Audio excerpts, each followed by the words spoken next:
Kita sering berdoa dalam Quran surah kedua Al-Baqarah ayat 201, paling kanan sebelah bawah. Rabbana atina fid dunya hasanah wa fil akhirati hasanah wa qina adzabannar.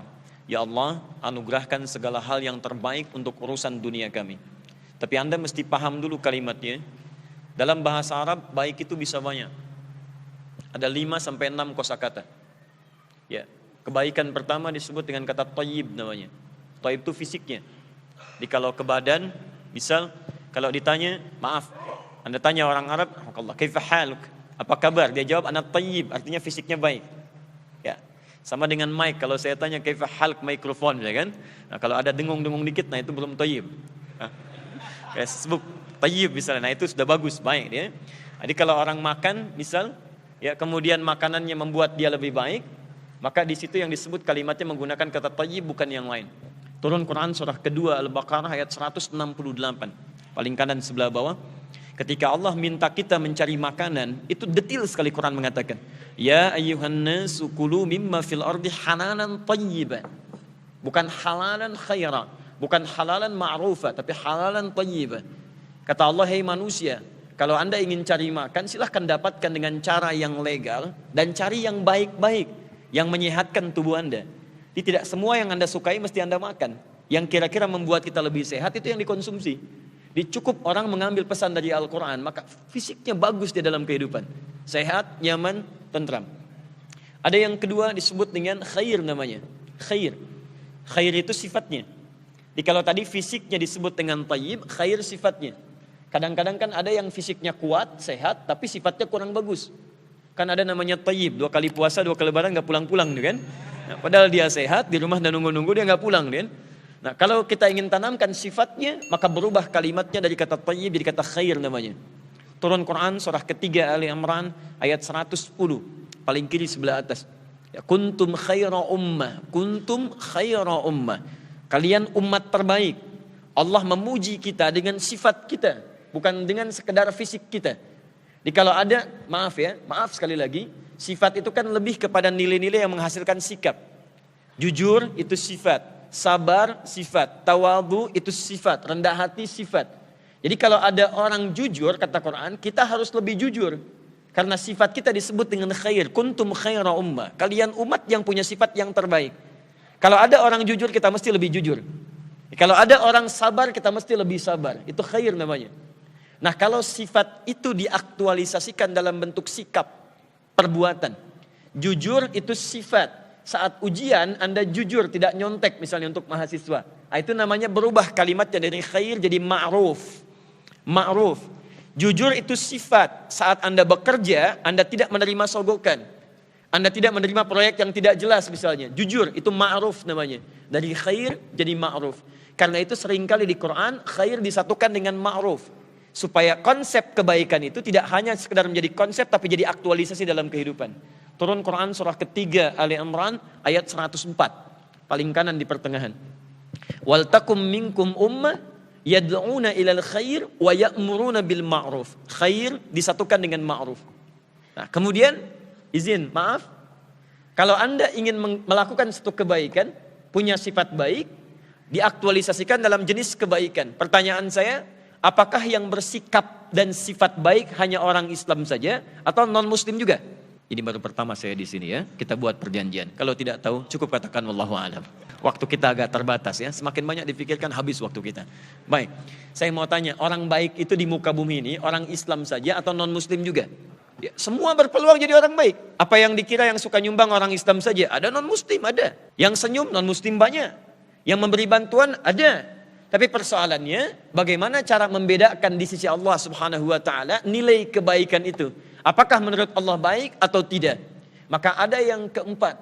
Yang keempat disebut dengan ihsan namanya. Ihsan. Apa itu ihsan? Ihsan itu singkatnya kebaikan yang dikerjakan karena Allah Subhanahu wa taala. Konsepnya ada di hadis Muslim. Hadis riwayat Muslim. Nomor hadis yang ke-8. Paling kiri sebelah atas di kitab ini. Diambil oleh Imam An-Nawawi, dicuplik, disambungkan di Al-Arba'in. Nomor hadis yang kedua. Ketika ditanya tentang ihsan, lihat kalimatnya. an ta'budallaha ka'annaka tarahu fa illam takun tarahu fa innahu yarak. Engkau menjadikan aktivitas yang baik itu sebagai ibadah, bukan cuma baik, tapi ada nilai ibadahnya. Saya beri contoh begini misal, mohon maaf. Ini ada minuman A dengan B. Si A menghidangkan minuman, B menghidangkan minuman. Minumannya gelasnya sama, mereknya bahkan sama, Air TV misal, kan? Baik, volume airnya sama, tutupnya sama, nggak ada beda semuanya, nggak ada beda. Tapi yang pertama, dia niatkan memberi minuman ini bukan karena minumannya, tapi ingin mendapatkan ridha Allah Subhanahu wa taala. Dia niatkan sebagai ibadah, bukan sekedar menghilangkan haus. Bagaimana caranya saya berikan Allah ridha dengan pemberian ini. Yang B beda, dia berniat untuk menghilangkan hausnya. Perhatikan, yang A dengan B ketika memberikan minuman, fungsi minuman menghilangkan haus. Jadi kalau diberikan sama-sama haus hilang. Tapi perbedaannya, yang A ketika meniatkan karena Allah, ada nilai di sisi Allah Subhanahu wa taala. Begitu diberikan karena Allah, tuliskan pahalanya minimal 10 kebaikan. Itu yang dimaksud dengan ihsan. Contoh paling gampang begini. Anda kalau kedatangan tamu bikin makanan enggak? Nyiapkan minuman. Kenapa? Karena tamu datang. Kalau Anda menyiapkan makanan minuman karena tamunya datang, itu perbuatan Anda belum ihsan namanya. Karena jangankan Anda yang tidak beriman pun bisa melakukan itu. Orang Islam ketika menghidangkan makanan dan minuman bukan karena tamunya datang, karena Allah memerintahkannya. Perhatikan ketika Nabi mengatakan, "Man kana yu'minu billahi wal yaumil akhir falyukrim dhaifah." Siapa yang merasa beriman pada Allah dan hari akhir, muliakan tamunya. Di saat kita memuliakan tamu, bukan tamunya mau datang, tapi karena Allah perintahkan untuk itu. Karena itu nanti hasilnya akan beda. Orang yang mengerjakan sesuatu karena Allah, biasanya dia tidak akan lepas dari kebaikan-kebaikan, termasuk tidak larut dalam kekecewaan ketika hasil dunia tidak didapatkan. Tamu nggak datang, ya saya sudah bikin makanan kok kamu nggak datang. Tapi ketika Anda kerjakan karena Allah, saya nggak datang akhi, baik alhamdulillah. Kok alhamdulillah hari ini saya dapat jatah makanan lebih daripada biasanya. Nah, itu perbuatannya disebut dengan ihsan. Lihat baik-baik. Kalau Anda ingin gabungkan, fisiknya sehat, thayyib, pikirannya bagus, khair, tindakannya mulia, ma'ruf, dikerjakan karena Allah, ihsan, digabungkan keempatnya jadi yang kelima, namanya salih. Salih. Turunlah Quran surah ke-7 ayat 189. Hampir semua orang tua selalu berharap anaknya menjadi salih. Bahkan sebelum dilahirkan, ya Allah jadikan anak yang lahir ini saleh ya Allah. Jadikan anak yang lahir kalau perempuan salihah. Saya belum pernah ada seorang ibu mendengar. Belum pernah saya dengar ada ibu berdoa, ya Allah jadikan anak saya anak yang thayyib. Hampir tidak ada. Anak khair belum kedengaran. Tapi saleh menggabungkan 4 nilai tadi. Nah kebaikan yang dikerjakan oleh orang saleh ini, yang melahirkan pahala, pahalanya disebut dengan hasanah namanya. Kebaikan yang menghasilkan nilai-nilai kemuliaan akhirat. Namanya hasanah.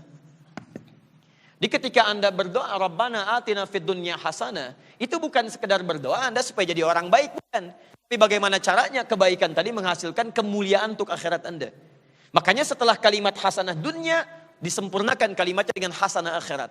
Sebagai janji dari Allah ketika Anda mengerjakan perbuatan dunia dengan nilai ibadah, ada pahala yang diraih nanti dan bisa Anda raih dengan kenikmatan akhirat. Wa fil akhirati hasanah. Maka disebutlah doa ini dengan istilah apa? Sapu jagat, luar biasa. Dan cuman Anda yang tahu, orang Arab pun tidak kenal dengan doa sapu jagat. Silakan pergi ke Arab, tanyakan, tahu doa sapu jagat? Orang Indonesia luar biasa, doa sapu jagat. Doa sapu nggak ada jagatnya, doa jagat nggak ada sapunya ya. Cuma Anda yang tahu. Baik, maksud saya mudah-mudahan pertemuan kita di pagi ini mendapatkan kebaikan dalam urusan dunianya, ilmu kita bertambah, diskusi kita cukup baik, dan semoga Allah mencatat pahala kebaikan untuk kita semua. Alhamdulillah di antara sekian orang yang beraktivitas, Anda yang dipilih untuk hadir di sini dan kita yang belajar, dan semoga itu bisa merubah kita menjadi lebih baik dalam pandangan Allah Subhanahu wa taala.